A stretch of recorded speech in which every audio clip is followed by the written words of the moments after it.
नमस्कार। आज का जो ये क्वेश्चन है JEE का फर्स्ट सेशन में क्वेश्चन पूछा गया है और ये क्वेश्चन क्या है देखिए, वेरी सिंपल क्वेश्चन है। और ये क्वेश्चन किसके बारे में देखिए, let's see alpha comma beta be the circumcentre of triangle. इसका मतलब एक ट्रायंगल है और अल्फा बीटा उसके क्या है, सर्कम सेंटर। तो इस कॉन्सेप्ट में क्या लगने वाला है, कॉन्सेप्ट ऑफ सर्कम सेंटर। ठीक है, तो circum centre form by line. अब आपको जब हमने क्वेश्चन देते हैं तो जनरली क्या होता है, हम वर्टिसेस देते हैं। यहां वर्टिसेस ना देके आपके पास 3 लाइन दी गई, कोई प्रॉब्लम नहीं है। हम 3 लाइन से 3 वर्टिसेस कैलकुलेट कर सकते हैं, किसके, ट्रायंगल के। तो ठीक है, कौन कौन सी लाइन है आपके पास। पहली line 4x + 3y = 69, 4y - 3x = 17, x + 7 = 61। अगर ये है तो आपको वैल्यू क्या कैलकुलेट करना, alpha minus beta whole square alpha plus beta is equal to, ये क्या होगा। अब थोड़ा ध्यान दीजिए, हमें ट्रायंगल के अगर वर्टिसेस कैलकुलेट करनी है तो हम इन दोनों दो इक्वेशन को सॉल्व करेंगे तो एक वर्टिसेस, इन दोनों को सॉल्व करेंगे तो दूसरी वर्टिसेस, और इनको एक सॉल्व कर लेंगे तो 3 वर्टिसेस आ जाएगी। लेकिन अगर हम क्वेश्चन को ध्यान से पढ़ते हैं तो हमारे पास क्या मिल रहा है। अगर आप इस लाइन का स्लोप देखिए, पहली इक्वेशन जो है अगर इसको आप देखते हैं, इसका स्लोप y अगर आप लिखते हैं तो आपके पास क्या स्लोप मिल जाएगा। आप ऐसे इसको लिख सकते हैं 4x - +69 डिवाइड बाय यहां पर 3 और यहां पर डिवाइड बाय 3। तो m1 जो स्लोप आया है वो कितना आएगा, -4/3। सिमिलरली यहां पर देखिए, अगर हम y लिखें इक्वेशन नंबर 2 के लिए तो हम लिख सकते हैं 3x + 17 और यहां पर डिवाइड बाय 4। इसको बस हमने इक्वेशन को क्या है, रीअरेंज किए हुए हैं। तो m2 कितना आ रहा है आपके पास, यहां पर m2 3/4। अगर हम m1 m2 को मल्टीप्लाई कर दें तो आपके पास क्या आ रहा है, m1 m2 = 4/3 माइनस के साथ इंटू 3/4। ये अगर आप देखेंगे सॉल्व होके -1। इसका मतलब क्या है, ये जो दोनों लाइन है इक्वेशन नंबर 1 और इक्वेशन नंबर 2 की, ये क्या है, आपस में परपेंडिकुलर। मतलब equation 1 is perpendicular to equation 2, meaning line first is perpendicular to line 2, line 1 is perpendicular to line 2। अब आप देखिए, प्रॉपर्टी ऑफ सर्कम सेंटर हम यहां पर यूज करने वाले हैं। क्या, अगर आपके पास कोई राइट एंगल ट्रायंगल होता है तो उसका जो सर्कम सेंटर होता है वो हाइपोटेनियस का मिडिल पॉइंट है। वो क्या है, हाइपोटेनियस का मिडिल पॉइंट है। हम क्या करते हैं, फटाफट एक ट्रायंगल बना लेते हैं। तो ये देखिए आपके पास ट्रायंगल आ ही जाता है। ये हमने एक ट्रायंगल बना लिए और ये सारी इक्वेशन हमने क्या की, लाइन की इक्वेशन यहां पर हमने मेंशन कर दी है, पहली लाइन, दूसरी लाइन और ये तीसरी लाइन। अगर हमें सी के कोऑर्डिनेट मिल जाए, हमें बी के कोऑर्डिनेट मिल जाए तो क्या हम इसका मिडिल पॉइंट नहीं कैलकुलेट कर सकते हैं, बिल्कुल कैलकुलेट कर पाएंगे। और यही मिडिल पॉइंट मान लेते हैं ये पी है, तो यही पी क्या होगा, अल्फा कॉमा बीटा। और जो आपको क्या दिया एग्जामिनर ने, सी दिया है, यहां पर सी दिया है, तो अल्फा कॉमा बीटा। अब हमें अगर सी कैलकुलेट करना है तो क्या करना होगा, ये इक्वेशन AC की जो इक्वेशन है और CB की जो इक्वेशन है उन लाइन को सॉल्व कर लें तो हमारे पास C के वर्टिसेस आ जाएंगे। तो हम लिख सकते हैं on solving lines BC and AC, इसको सॉल्व कर लेते हैं। अब देखें यहां पर जो AC की इक्वेशन है वो आपके पास क्या है, 4y - 3x = 17। Very nice. दूसरी बात क्या है, हमें AC सॉल्व करनी है। AC तो आपने यहां पर लिख लिया, BC लेना है। तो BC आपके पास जो लाइन है वो x + 7y = 61। अगर हमें x को एलिमिनेट करना है, हम इस इक्वेशन में मल्टीप्लाई बाय क्या कर देंगे, 3 कर देंगे। तो हमारे पास क्या बन जाएगा, मान लेते हैं इक्वेशन नंबर 1 है, ये भी मान लेते हैं इक्वेशन नंबर 2। अगर यहां पर हम इसमें 3 से मल्टीप्लाई करेंगे तो ये क्या बन जाएगी, ये बन जाएगी आपके पास 3x + 21y = 3 और यहां पर आपके पास 18 और ये as it is 4y minus 3x equal 17। इन दोनों इक्वेशन को आपस में ऐड कर दीजिए। जैसे ही ऐड करेंगे तो ये कैंसल आउट हो जाएगा। 21 प्लस 4 25y, और यहां पर देखिए ये आपके पास क्या हो जाएगा 200, ये आपके पास 200, 183 प्लस 17 200। y इक्वल जब आप कैलकुलेट करेंगे तो 200 डिवाइड बाय 25, और इसकी वैल्यू कितनी आ जाएगी 8। इसकी वैल्यू क्या आ गई 8। अब हमें इसी से y इक्वल 8 से क्या कैलकुलेट करना है x की वैल्यू, तो हम इसी इक्वेशन में रख दें। इक्वेशन नंबर 2 में पुट कर दें, पुट y इन इक्वेशन 2। अच्छा, जैसे हम रखे यहां पर आप देखें x प्लस 7 इंटू वाई तो 8 हो जाएगा, और ये इक्वल्स क्या है 61। अच्छा, अगर हमें x कैलकुलेट करना है तो 61 7 8 जा होता है 56, इधर प्लस है तो इस साइड क्या हो जाएगा यस माइनस 56। अगर इसको सब्ट्रैक्ट करेंगे तो आपके पास कितना आ जाएगा 5। 56 प्लस 5 इक्वल 61। तो c के जो कोऑर्डिनेट होंगे, इस c के कोऑर्डिनेट आपके पास 5,8, ये क्या आ जाएगा 5,8। अब इसी तरीके से हमें b के कोऑर्डिनेट ले आने हैं। तो b के कोऑर्डिनेट अगर हमें कैलकुलेट करना है तो हमें कुछ नहीं करना है, सेम ab और किसको सॉल्व करेंगे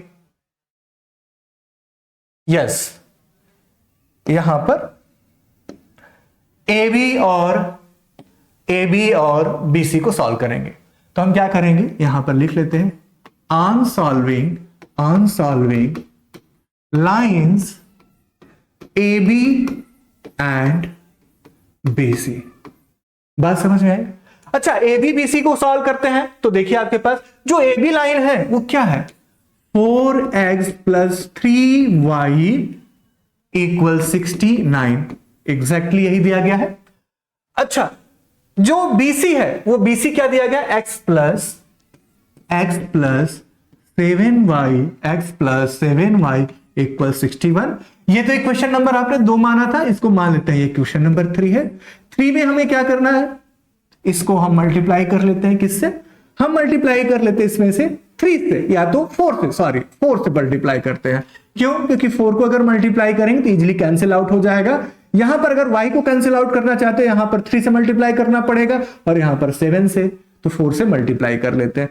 देखिए जब इसको हम 4 से मल्टीप्लाई करेंगे तो आपके पास क्या बन जाएगा, ऊपर वाली इक्वेशन तो 4x प्लस 3y इक्वल 69, और यहां पर अगर आप मल्टीप्लाई करते हैं तो 4x प्लस यहां पर करेंगे तो आपके पास कितना हो जाएगा, ये देखिए 28 7 4 जा 28, और ये 4 है तो यहां पर 4 1 जा, और यहां पर 6 4 जा 24, ये आपके पास हो गया।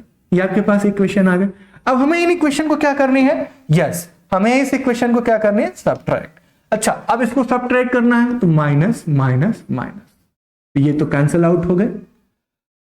28 को सब्ट्रैक्ट करेंगे 3 में से तो आपके पास आ जाएगा यहां पर माइनस 25y इक्वल्स, अगर यहां पर 244 में से 69 को सब्ट्रैक्ट करना है तो ऐसे तो नहीं होगा, तो यहां पर माइनस सिंबल आ जाएगा। 14 में से 9 को सब्ट्रैक्ट करेंगे तो यहां पर आपके पास 5 आ जाएगा। ये हो गया 3 13 में से 6 करेंगे तो यहां पर 7, ये आपके पास 175। अच्छा, y की वैल्यू हमें निकालनी है तो minus 175 divide by minus 25, minus से माइनस, और इसको देखिए हमें लगता है ये 7 बार में कैंसिल आउट हो जाएगा, बिल्कुल। तो y की वैल्यू कितनी आ गई 7। करना क्या है, पुट वैल्यू ऑफ y इन किस इक्वेशन में, ये जो 3 हमने लिखा है इन थर्ड, इसमें पुट कर देते हैं। तो आपके पास यहां पर x इक्वल 61 माइनस 7y, इसको ऐसे रीअरेंज कर सकते हैं, इक्वल 61 माइनस 7 इंटू 7, ये क्या हो जाएगा 49, ठीक है। तो ये आपके पास 49, तो 61 माइनस 49, ये हमें लगता है 12, ये आपके पास क्या आ गया 12। इसका मतलब ये जो कोऑर्डिनेट b का आप देख रहे हैं ये क्या आ जाएगा आपके पास 12 कामा आपके पास 7, ये आपके पास आ गया। अभी आपने कैलकुलेट किया हुआ है, वेरी नाइस। अब हमें क्या करना है, इसका मिड पॉइंट कैलकुलेट करना है, किसका, c सीबी का। सीबी के मिड पॉइंट को कैलकुलेट करने के लिए ज्यादा कुछ नहीं करना है मेहनत, यहां पर बस हमें क्या करना है, yes, mid point formula. Mid point formula क्या है,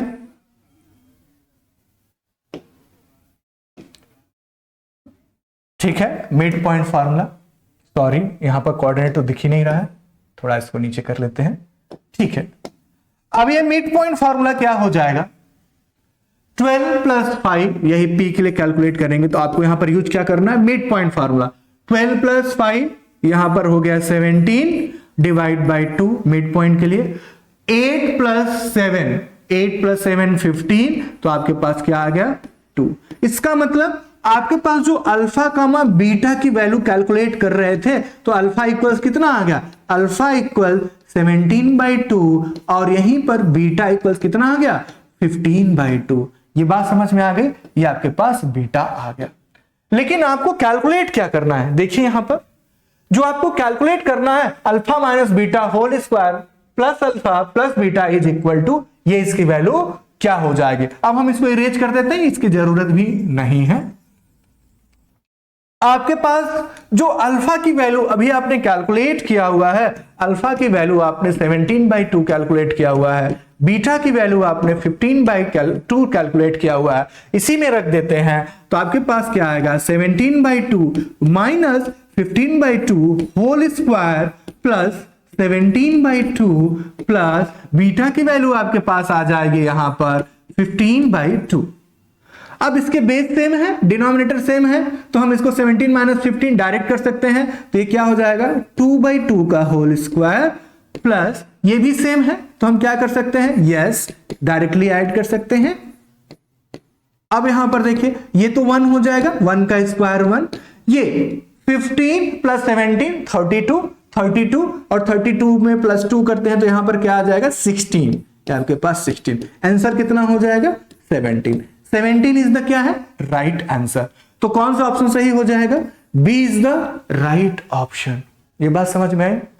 इसका मतलब जेडब्ल्यू में जो इन्होंने क्वेश्चन पूछा है जिसमें जो कॉन्सेप्ट आपने कवर किया है, सबसे पहले क्या आपने किया है, नंबर 1 सॉल्विंग ऑफ इक्वेशन आपने किया हुआ है, सॉल्विंग ऑफ इक्वेशन।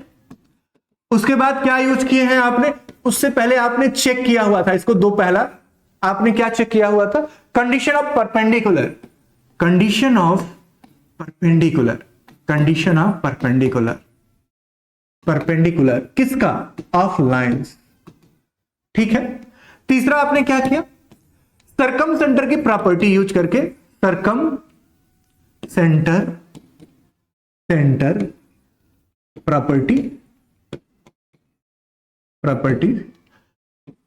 सरकम सेंटर की प्रॉपर्टी यूज करके आपने क्या कैलकुलेट किया हुआ है, सरकम सेंटर, हमने फॉर्मूला यूज नहीं किए हैं, सरकम सेंटर। फिर चौथा आपने क्या किया, जो एक्सप्रेशन एग्जामिनर ने दिया था उसको आपने उसकी वैल्यू कैलकुलेट की, तो हमने क्या लिख सकते हैं, वैल्यू कैलकुलेशन। ये 4 स्टेप में आपका ये जेडब्ल्यू का क्वेश्चन आपका सॉल्व हो गया। बात समझ में आ रही। तो यहां पर जब भी आप जो मेंस के क्वेश्चन के जो सॉल्यूशन आप देखेंगे वो इसी तरीके से सारे कॉन्सेप्ट, अगर आपने नहीं भी सीखा है डायरेक्टली पीवाईक्यू के लिए आते हैं तब भी आप बहुत सारे कॉन्सेप्ट सीख सकते हैं और सीख के जेडब्ल्यू में इंप्लीमेंट कर सकते हैं। अगर ये सेशन आपको अच्छा लगा है तो लाइक कीजिए, चैनल में अगर आप पहली बार आए तो सब्सक्राइब भी जरूर कीजिए। आप हमारे लिए बने रहें, इसलिए धन्यवाद, जय हिंद।